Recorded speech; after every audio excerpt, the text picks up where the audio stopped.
নমস্কাৰ বন্ধুসকল, মই এয়া আহি পালো হাপামাৰা গুমঠা। হাপামাৰাৰ পৰা 8 কিলোমিটাৰ দূৰত গুমঠা বুলি কয় আৰু ইয়াৰে মাতৃভূমিক প্ৰণাম কৰিলো।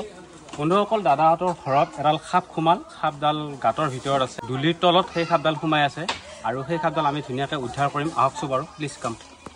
বন্ধুসকল, আপোনালোকে ভিডিঅ'টো চাই থাকিব, কাৰণ ইয়াতে বিপদ হৈ যাবও পাৰে বা নহ'বও পাৰে।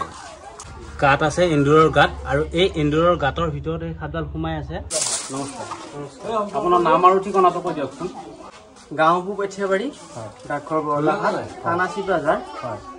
আৰু আমাৰ 3 দিন হ'ল। আপোনাৰ মোৰ নাম শ্ৰী ধ্ৰুৱ ডেকা। হয়, আমাৰ 3 দিন হ'ল সাপটো মানে যোৱা নাই, গাঁতৰ ভিতৰত আছে।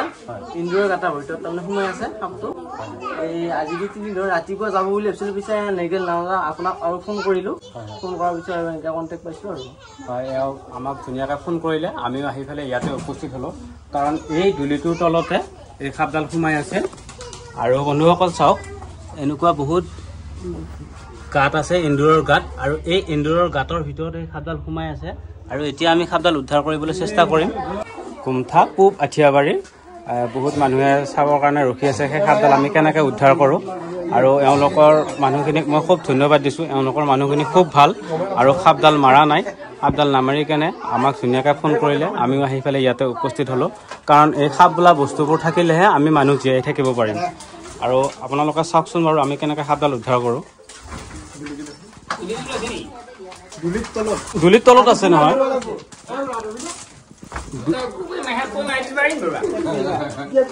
দুলিৰ তলত সাপডাল আছে। সেইকাৰণে আমি এইখিনি বস্তু উঠাই ল'ব লাগিব, কাৰণ আপোনালোকে চাওক, এই তলত ইন্দুৰৰ গাঁত আছে আৰু ইন্দুৰৰ গাঁতৰ ভিতৰত সেই সাপডাল সোমাই আছে। আৰু কি সাপ দাদাহঁতেও ধৰিব পৰা নাই, আৰু আমিও সেই সাপডাল দেখা নাই।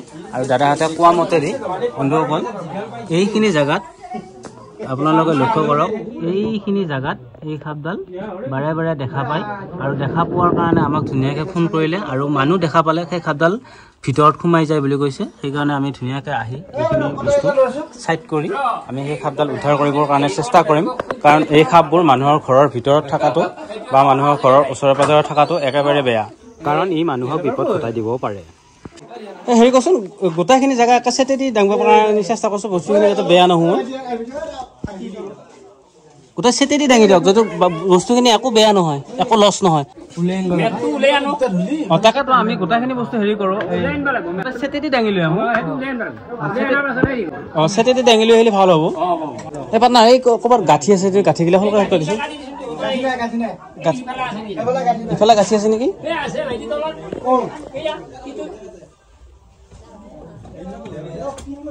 গাঁঠি আছে নেকি চাই লওঁ।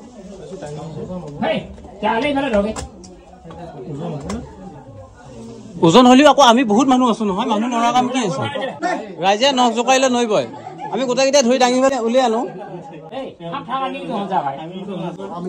আমি যাম।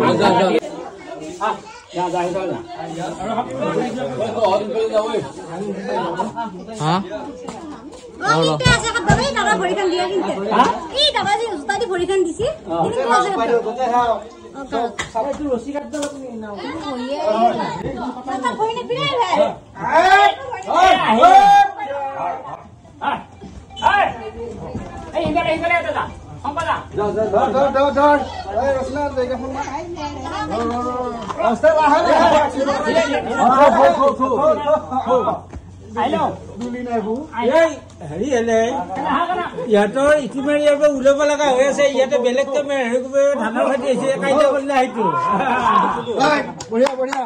কাইজা সিটো কৰিলে এই উলিয়াই ল'বা, ইয়াতে বেলেগ মাৰিব হ'ব, চাই থাক। আৰু এতিয়া আমি সাপডাল ধুনীয়াকৈ উদ্ধাৰ কৰিবৰ কাৰণে চেষ্টা কৰিম। নাই, এইটো এতিয়া হেৰি কৰচোন।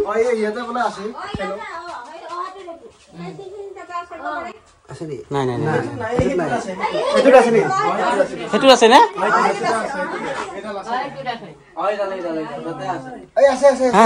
আছে নেকি?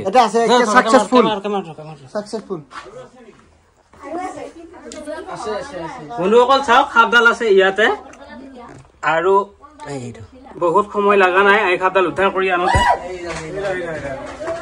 আৰু এডাল হৈছে হুলাবেৰীয়া সাপ, আৰু ইয়াক ইংৰাজীত ৰেড স্নেক বুলি কয়। এই গাঁতৰ ভিতৰত এই এন্দুৰৰ গাঁত, আৰু এই এন্দুৰৰ গাঁতৰ ভিতৰত সাপ এনেকৈ সোমাই থাকে। আৰু আপোনালোকক কৈছো যেতি কেতিয়াবা এনেকুৱা এন্দুৰৰ গাঁত থাকে আপোনালোকে যিমান পাৰে এন্দুৰৰ গাঁত ঘৰৰ ভিতৰত থাকিব নিদিব কাৰণ এন্দুৰৰ গাঁত থাকিলে এনেকুৱা সাপ আহি পেলাই এন্দুৰ খাবৰ কাৰণে মানুহৰ ঘৰত সোমায় আৰু হাপামৰাৰ পৰা 8 কিলোমিটাৰ দূৰত আমি এয়া সাপডাল আহি পেলাই ধুনীয়াকৈ উদ্ধাৰ কৰি ললো এই দাদাহঁতৰ ঘৰত আৰু সাপে কামুৰিলে ভয় কৰাৰ কাৰণেহে মানুহ মৃত্যুৰ মুখত পৰে বেছিভাগ হাপামৰাৰ পৰা আৰু দূৰত নে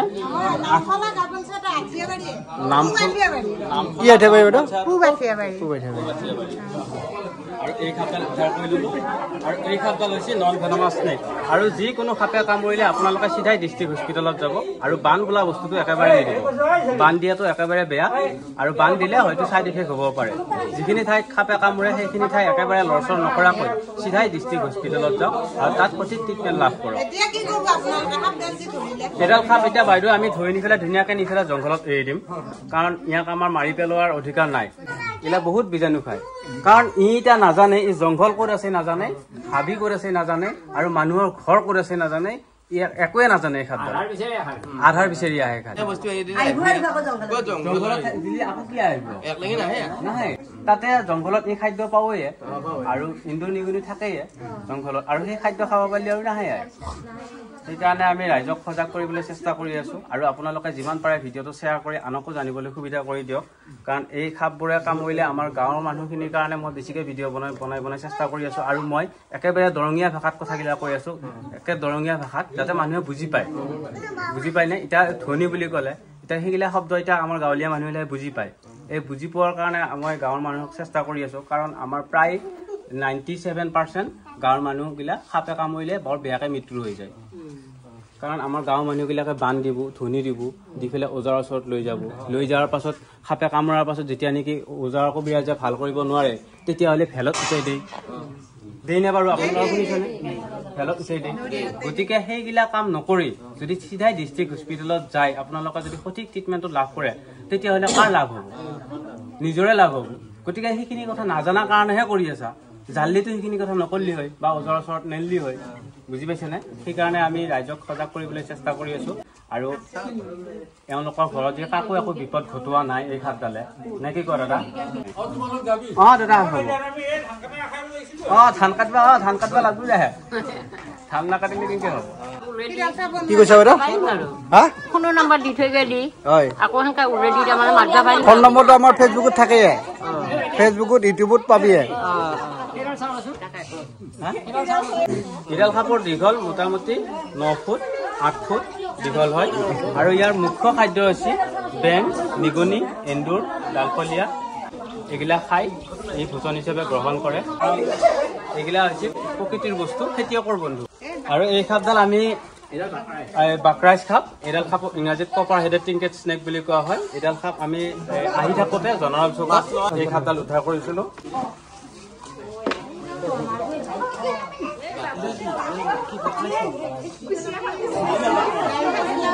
আৰু এডাল সাপ হৈছে একেবাৰে নিমাত সাপ এই সাপডালৰ খুব কম খাওঁ আৰু এই সাপডাল হৈছে বহুত খং এই সাপডালৰ বহুত খং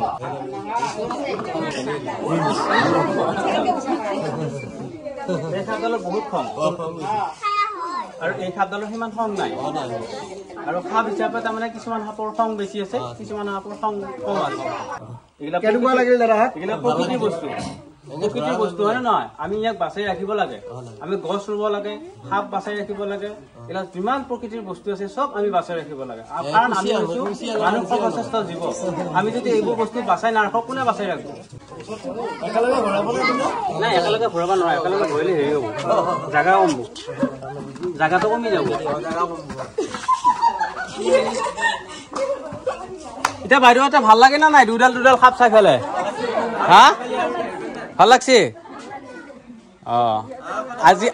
আজিৰ নিচিনা দিন আৰু বেলেগ দিনা নাপা পাবি নেকি এগিলা বস্তু হৈছে জংঘলৰ বস্তু জংঘলত থাকিব লাগে ইয়াৰ ভুলক্ৰমে খাদ্যৰ সন্ধানত আহি পেলাই ইয়াতে পাইছি আৰু আহি পেলাই নাই কি কয় দাদা ইয়াতো আৰু গাড়ী নাই ইয়াৰ পিলপিলি গাড়ী উঠি যায় হা নাই কি পিলপিলি গাড়ীটো উঠি নাহে মানুহে যাব পাৰে পিলপিলি গাড়ী আৰু ফুটাটো ৰাখে দিয়ে আৰু এয়া অক্সিজেন ল'বৰ কাৰণে ফুটা আছে এইটো আগৰ পৰাই ফুটা আছে আমি বনোৱা নাই সেইকাৰণে এইটো আৰু বেলেগকৈ এক্সট্ৰাকৈ ফুটা নকৰোঁ ইফালেও ফাটা আছে এয়া এডাল ধৰিলোঁ জনৰাম চৌকাৰ পৰা আৰু এডাল ধৰিলোঁ পুগাঠিয়া বাৰীৰ পৰা। বাবা হাত কেনেকুৱা লাগিলে ধৰবা নাপি আকৌ ইনকা হৈছে নাই তাৰমানে শীতলা পূজা কৰো তাৰপৰা এইবাৰতো শীতলা পূজা কৰিব নোৱাৰিলো নৰাতে এতিয়া আমাৰ এই ল'ৰাটো ঘৰতো তাৰমানে দুটা লৈ এটা লৈ সদায় ওলাই তাৰমানে ইমান ওলাব আৰু গধূলি আদি ওলাব ওলাই এতিয়া উপায়তো নাই আমি আৰু অন্তৰকে চাই থাকো তাৰপৰা কাপোৰ কেইটা কৰো আৰু মোৰা শীতলা পূজা চাম কওঁতে আহিছে যা ভালক ভালে যা আগে বুলি কলো কওঁতে গেল কেইদিনমান নহয় হৈ থাকি আকৌ ওলাইছি ওলাওঁতে তাৰপিছত হেৰি আমাৰ ডাঙৰ ছোৱালী কৰা মায়ে শীতলা পূজা তহঁতে কৰা নহয় তহঁতে কণী একযোৰে আকৌ গোটেই পাণ তামোলে আগবঢ়াই থৈ দি এইবাৰ বহাগৰ দিনত চাবি তহঁতে শীতলা পূজা খালি নহয় সেনেকা কৰা মন্দিৰত দিলো ডাঙৰ মন্দিৰত আমাৰ চোতালৰ লগত মন্দিৰত দিলো গোটেইখিনি কৰিলো গাখীৰ চেগৰি দি আগবঢ়ালো তেওঁৰ নামো কল গাখীৰ তাৰপৰা পইচা সেনেকা আগবঢ়ালো কিন্তু গাখীৰখিনি নাই গাখীৰখিনি দি উঠা অলপমান পিছতে গাখীৰখিনি নাই ধোনাটো উৰি হৈ পৰিছে দৰ্জাখন মাৰি থৈ আছে গাখীৰখিনি নাই কল দিছো কলকেইটাও নাই গাখীৰখিনিও নাই তাৰপৰা নহওঁতে তেতিয়া আমি বিশ্বাস কৰিছো এতিয়া কি ৰাখা ক'ব নোৱাৰো তেতিয়া আমি বিশ্বাস কৰিছো গাখীৰ আৰু কলে নহয় আছে গাখীৰ আৰু কলে নহয় তেতিয়া মন্দিৰৰ ভিতৰত নেকি ক'ব নোৱাৰো খেলা নেকি সাপে গাখীৰ নাখায় সাপে কলো নাখায় তাৰপৰা ভাবি আছো ভাবি